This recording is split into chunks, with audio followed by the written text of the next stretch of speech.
What was it like growing up as a kid in Central New York?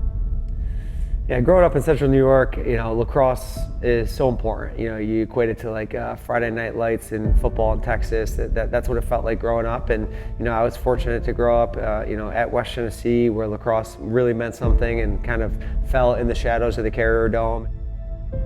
The infatuation with Syracuse lacrosse began early, and obviously, as a kid, you have the privilege of going to the Carrier Dome every Saturday to watch the highest level of lacrosse. You don't even realize how spoiled you are until you leave there.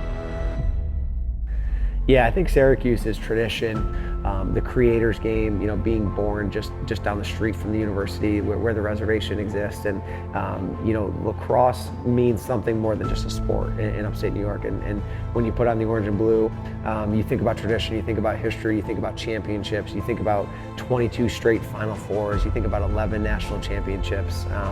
There's just a deeply rooted history and storytelling when it comes to that program, and it goes back generations.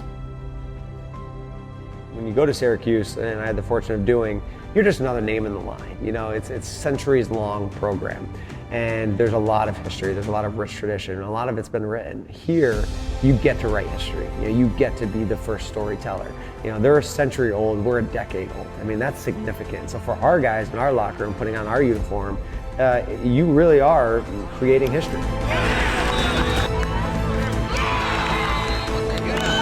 And I think for us, hopefully 50, 60, 70 years from now, people get to put on our uniform and talk about the tradition of Jackson lacrosse. There's a unique sense of going home and a great sense of pride, a great sense of duty of responsibility, a burden of responsibility, and I certainly feel that. But this is about our team. It's about Jacksonville. It's not about me.